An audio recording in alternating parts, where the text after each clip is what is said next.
Assalamualaikum warahmatullahi wabarakatuh. Ketemu lagi di pelajaran produk kreatif dan kewirausahaan untuk SMK jurusan asisten keperawatan kelas 12.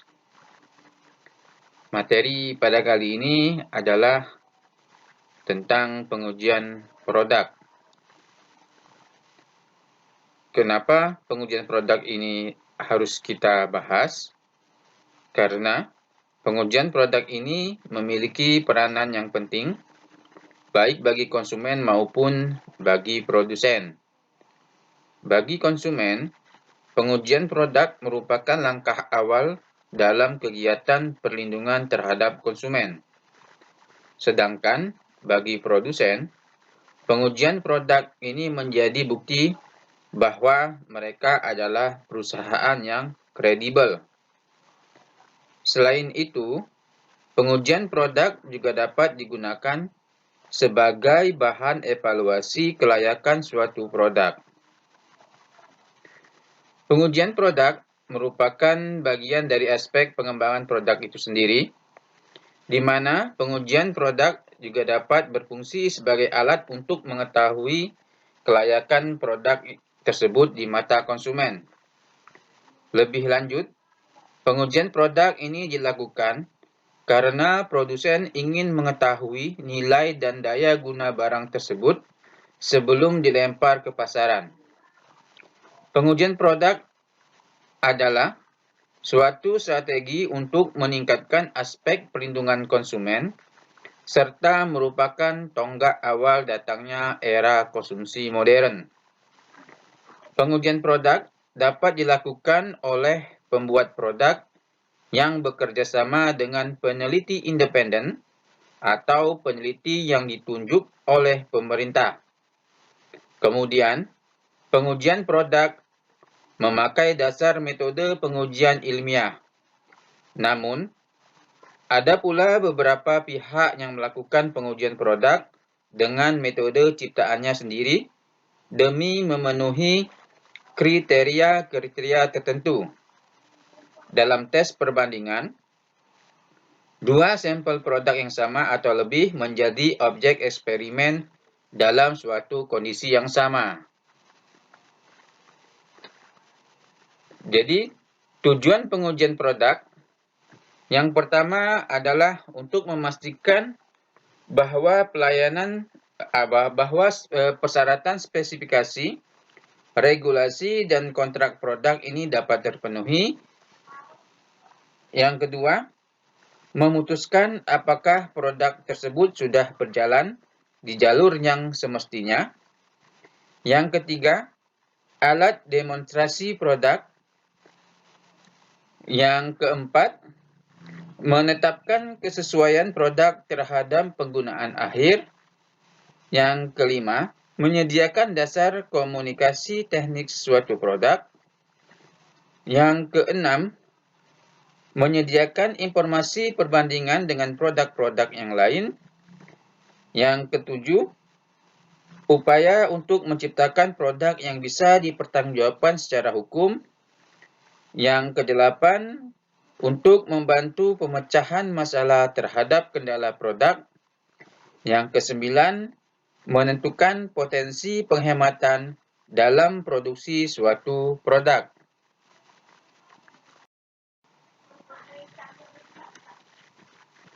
Apa saja keuntungan dan risiko pengujian produk dalam produksi alat-alat keperawatan? Jadi, produksi alat-alat keperawatan merupakan suatu proses produksi alat yang langsung menyangkut hajat hidup orang banyak. Oleh karena itu, produsen harus melakukan pengujian produk terhadap alat-alat keperawatan agar alat-alat keperawatan yang diproduksi aman untuk digunakan. Selain itu, ada beberapa keuntungan tersendiri dalam menguji produk alat-alat keperawatan. Yang pertama adalah untuk menjajal strategi pemasaran.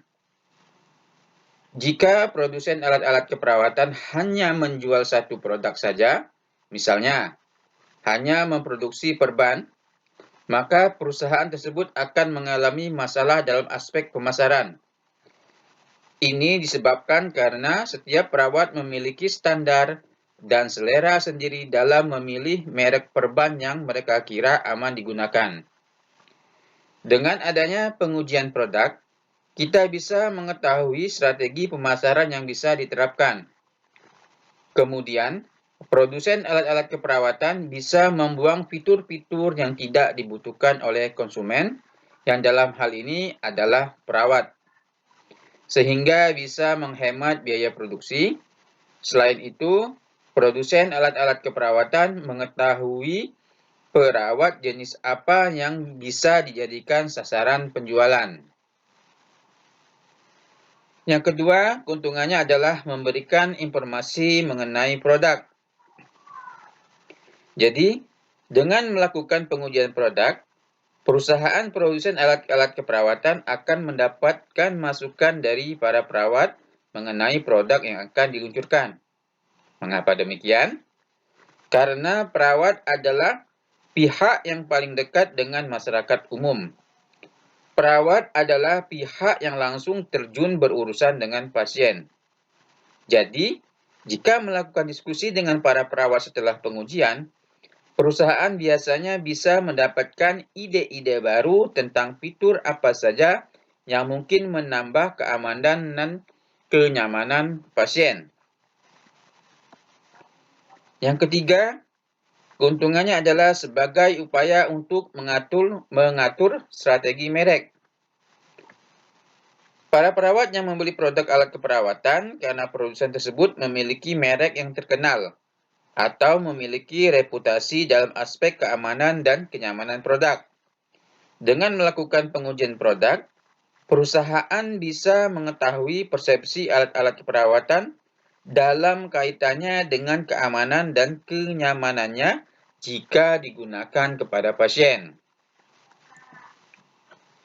Yang keempat adalah membantu produsen mencermati kesalahan. Di sini perusahaan tidak akan pernah tahu cacat yang ada pada suatu produk sampai produk tersebut dipegang oleh para perawat. Jadi dengan adanya pengujian produk, produsen alat-alat keperawatan bisa mengerti cacat apa saja yang bisa menyebabkan terjadinya pengembalian barang atau penggunaan garansi produk.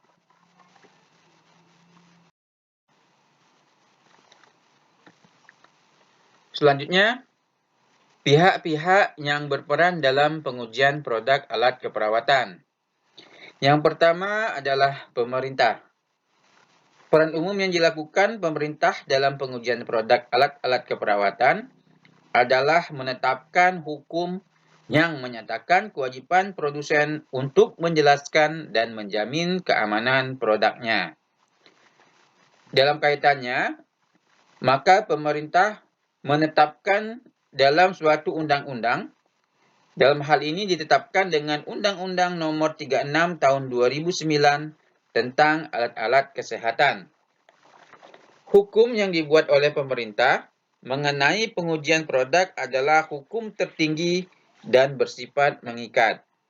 Kemudian, setiap perusahaan wajib mematuhi hukum pengujian produk yang telah ditetapkan oleh pemerintah. Sedangkan pihak yang berikutnya adalah suatu perusahaan.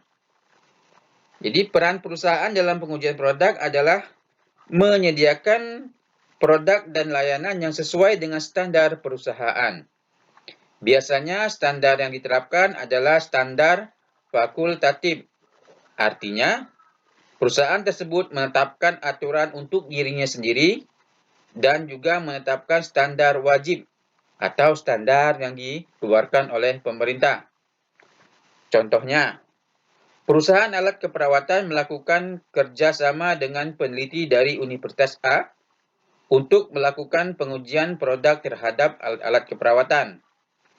Selain mengadakan pengujian lewat kerjasama dengan peneliti Universitas A, perusahaan tersebut bisa mendaftarkan produk beserta hasil pengujiannya kepada pemerintah. Jadi, setiap perusahaan besar pasti merupakan anggota asosiasi pengusaha. Anggota asosiasi pengusaha ini memiliki kewajiban untuk mengembangkan standar fakultatifnya.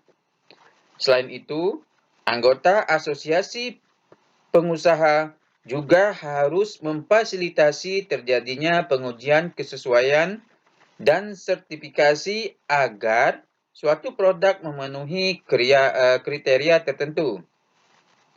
Standar fakultatif ini juga bisa merupakan standar operasional dan wajib, tergantung perspektif perusahaan tersebut. Biasanya, standar fakultatif ini berisi tentang spesifikasi minimal yang wajib dipenuhi oleh suatu produk. Dalam kaitannya dengan alat keperawatan dan kesehatan, regulasi tersebut ini berada di bawah naungan Organisasi Kesehatan Dunia atau WHO, di mana regulasi tersebut tertuang dalam Medical Device Regulation. Dalam hal ini adalah dalam Global Overview and Guiding Principles.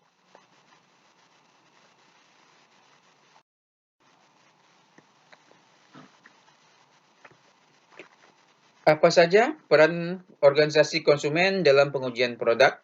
Ya, organisasi konsumen ini berperan sebagai perwakilan kepentingan konsumen kepada produsen dan pemerintah. Ketika pemerintah dan produsen ini tidak menetapkan standar kualitas suatu produk, maka organisasi konsumen beranggapan bahwa kualitas merupakan hal terpenting bagi konsumen.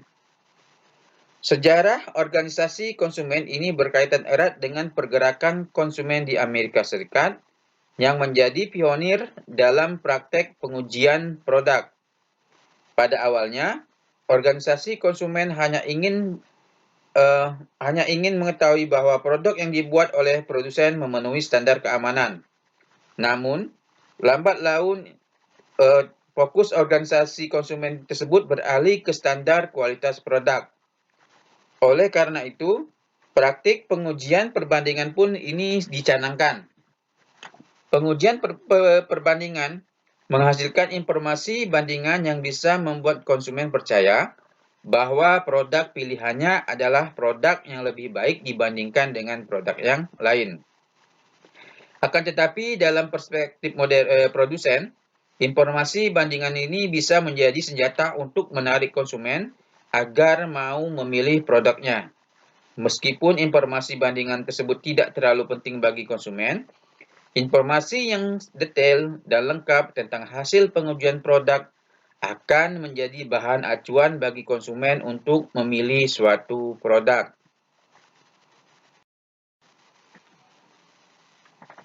Ada beberapa jenis-jenis pengujian produk dalam alat keperawatan. Pengujian yang pertama adalah pengujian lihat dan pegang.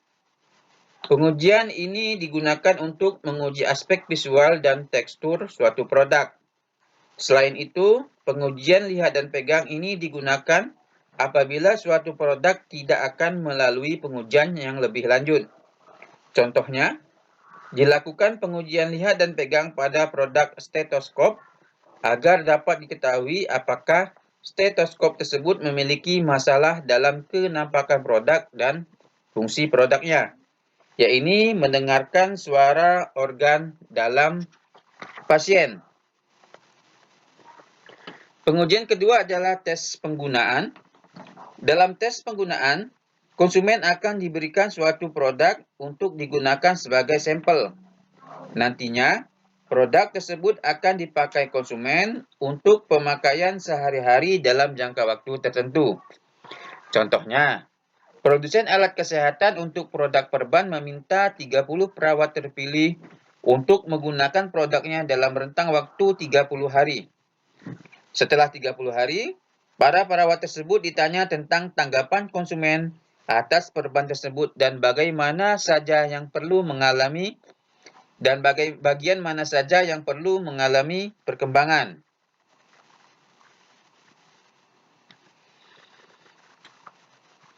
Kita lihat selanjutnya adalah metode pengujian produk pada alat keperawatan. Ada beberapa perdebatan antara metode monadik dan perbandingan. Namun, Sebenarnya kedua metode pengujian tersebut tidak memiliki perbedaan yang signifikan. Metode monadik ini bisa dilihat bahwa konsumen ini akan melakukan tes lihat dan pegang. Setelah itu konsumen memberikan penilaian atas produk tersebut. Harapannya, tes seperti itu dapat memberikan gambaran penggunaan sehari-hari atas produk tersebut. Namun kelemahannya adalah fakta bahwa ada juga beberapa konsumen yang memilih barang tanpa harus memberikan penilaian terhadap produk tersebut terlebih dahulu. Ini disebut dengan metode monadik. Metode selanjutnya adalah monadik sekuensial. Pada metode ini, konsumen menggunakan suatu produk dan menilainya. Setelah itu, konsumen juga menggunakan produk lain dan juga menilainya. Jadi dengan cara ini, banyak produk dapat langsung diuji sehingga akan menghemat waktu dan biaya. Namun, tes tersebut atau tes ini hampir sama seperti tes perbandingan dan merupakan tes atau metode pengujian yang dihindari oleh pengujian monadik. Selanjutnya adalah pengujian perbandingan. Ya, ini kuesioner tentang pengujian pembandingan. Dalam tes ini, pengguna menggunakan dua produk. Setelah itu, mereka ditanya produk mana yang lebih mereka pilih. Dengan kata lain, suatu produk langsung dibandingkan dengan produk lain. Metode ini merupakan gambaran pemilihan konsumen atas suatu produk.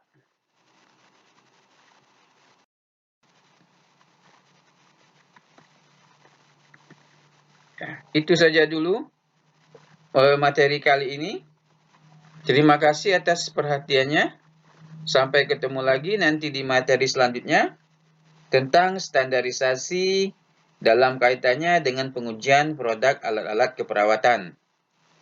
Assalamualaikum warahmatullahi wabarakatuh.